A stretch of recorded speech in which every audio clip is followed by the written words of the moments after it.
Alô para vocês, alunos de filosofia do primeiro, segundo e terceiro colegial, assim como também o pessoal do cursinho.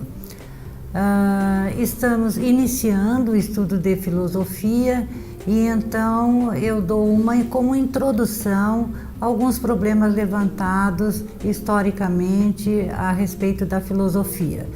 Por que ela é considerada essencialmente grega? Por que existe a teoria do orientalismo, acusando os gregos de terem meramente copiado o que eles aprendiam do Oriente? A teoria do milagre grego, segundo a qual única e exclusivamente se deve à filosofia, graças ao gênio grego, assim como também a influência de toda a cultura grega para a cultura nossa ocidental. Isso vocês terão no texto que está disponibilizado na internet. Veremos também os 3 principais períodos da filosofia grega. Eu falo sobre a influência de Homero, da Ilíada, da Odisseia, falo de Hesíodo também, o poeta camponês, nascido na Beócia e que nos escreve 2 obras muito importantes. Após, então, eu mostro a influência de Homero na cultura grega, para o pensamento filosófico grego. O pensamento filosófico grego é dividido em 3 períodos. O período pré-socrático, também chamado cosmológico, onde os filósofos pretendem encontrar o que eles denominam a substância primordial, o elemento gerador de todas as coisas, das quais tudo que existe no universo seria feito. Então eu listo para vocês uma série de filósofos que, partindo de respostas inicialmente ingênuas, eles acabam com a teoria do átomo, com Leucipo e Demócrito. Depois desse período ocupado única e exclusivamente pelo predomínio do problema cosmológico, nós assistimos a um outro período que se dá no século V, século de Péricles, século da democracia, que é o período socrático ou antropológico.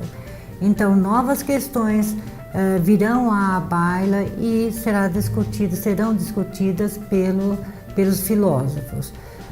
Os principais filósofos dessa época são os sofistas, Sócrates, Platão e Aristóteles. Nós começamos pelos sofistas, que, embora não gozem de boa reputação na Grécia, eles têm realmente um grande valor na medida em que, principalmente, deram um enfoque muito grande à educação, são contra a escravidão, contra o chauvinismo grego, contra esse orgulho dos gregos, principalmente dos atenienses.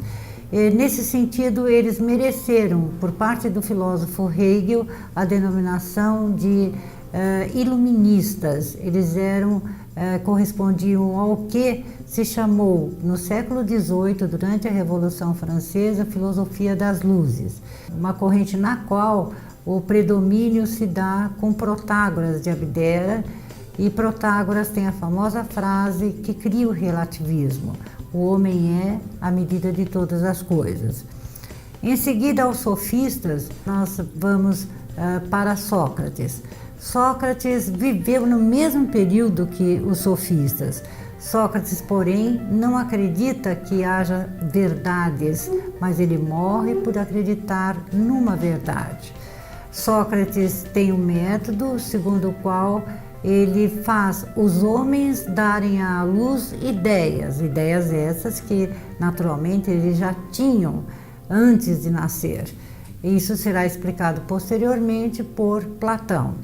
O método socrático é denominado maiêutica, o parto das ideias. Nós sabemos também que Sócrates, por seus ensinamentos, também porque ele, nas praças de Atenas, ele costumava indagar os políticos e sempre com sua teoria de que o importante é conhecer-se a si próprio, ele procura, indagando os seus ouvintes, ele procura lhes mostrar, primeiramente, que eles não conhecem, e em segundo momento, que é necessário cada vez mais conhecer-se a si próprio, que equivale a uma purificação da alma. Para Sócrates, a filosofia tem uma missão religiosa. Ele é condenado, acusado por corromper a juventude, por criar novos deuses, e esses elementos vocês verão no blog de vocês, onde eu defendo uma posição contrária, que realmente ele foi acusado pelo Estado de uma forma injusta. Mas vocês podem tirar suas próprias conclusões. Depois de Sócrates vem o seu maior discípulo, que foi Platão, e foi o último filósofo que nós vimos nesse primeiro bimestre.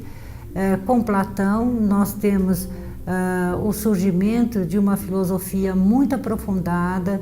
Ele escreve inúmeras obras, todas em forma de diálogos, onde o principal personagem é Sócrates, que já havia morrido, condenado, porque ele foi condenado à morte, não é?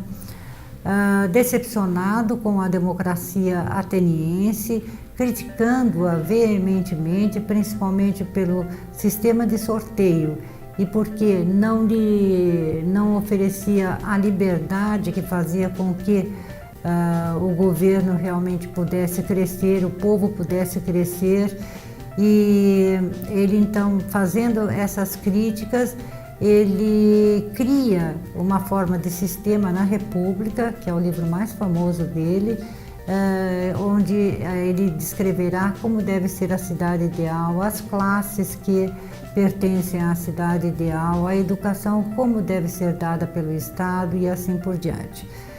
Ele fala muito sobre através de mitos, e nesses mitos ele vai expondo a sua teoria. Então vocês estudarão o mito da caverna, o mito de o mito da reminiscência e o mito de Eros e outros também. O mito de Eros eu deixo para falarmos mais aprofundadamente depois. Ele é muito importante na medida em que falará sobre o mundo das ideias, e no mundo das ideias sobre o bem máximo, que é o amor. E com isso eu acho que vocês terão uma boa visão desse período até Platão, faltando-nos estudar também Aristóteles. Por hoje é só.